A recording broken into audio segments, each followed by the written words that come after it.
Hi everyone, I'm Sultana Jones. I want to share with you a story that I've written. It's called The Diary of Leeann Little. The sweet smell of honeysuckle wafted through the windows of our old Ford truck. It was 1991. My husband John, or shall I say Dr. Little, was tired of working endless hours with Washington, D.C.'s wealthy, crying children and spoiled pregnant women. Washington, D.C. was a constant movement of cars. The exhaust from the metro buses coming and going was the only thing that filled the air. No sound of birds singing, no sky filled each night with stars. No sound of the stream running by the window, only the hard coldness of rush hour traffic.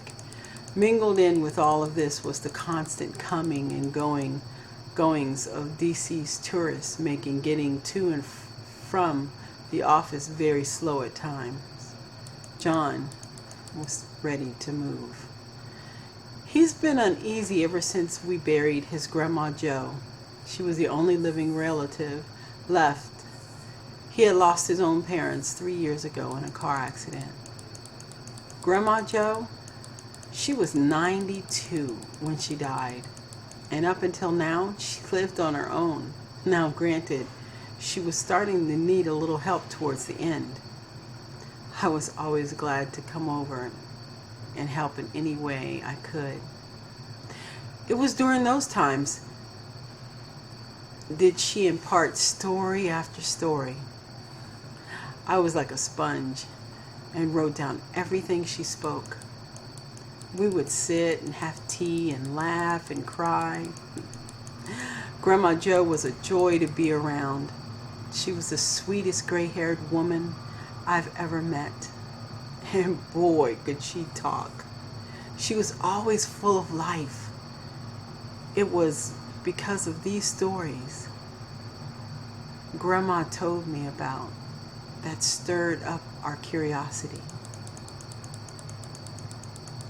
Grandma Jo had a lot of papers and stuff, nothing of real value, so I grabbed what I could and boxed it, and well, I'll go through it when we settle down south. Nevertheless, that was the beginning of our search here. As we drove down the country roads of South Carolina, I was struck by the absence of all the hustle and bustle of the city.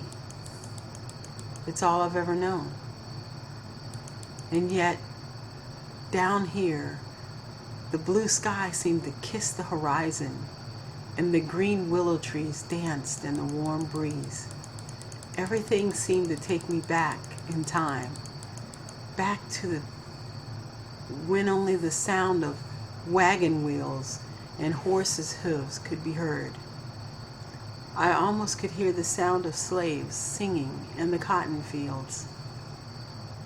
My mind can see the men, women, and children bent over and sweat running down their faces, picking cotton and singing to ease their outward and inward pain.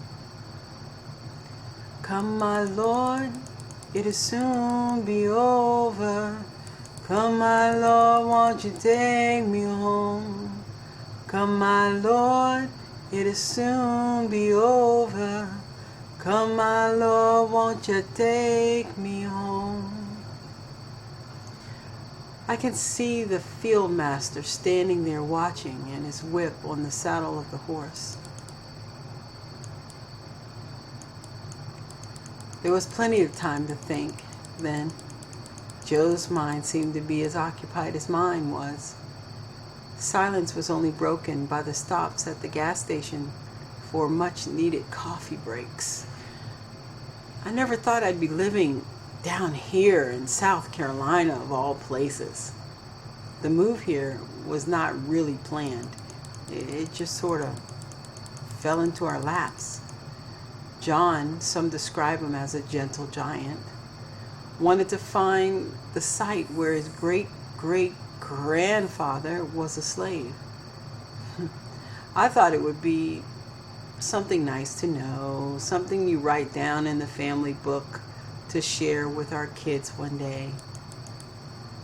Well, the search seemed to take longer than packing up and moving did. I remember one afternoon the phone rang. It was John.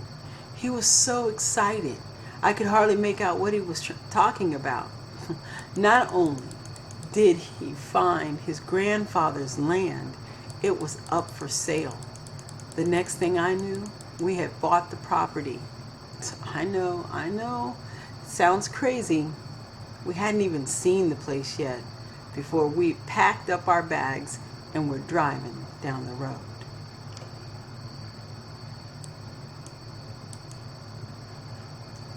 Well, I'm going to go ahead and pause it for right now, and then I'll be back to read a little bit more.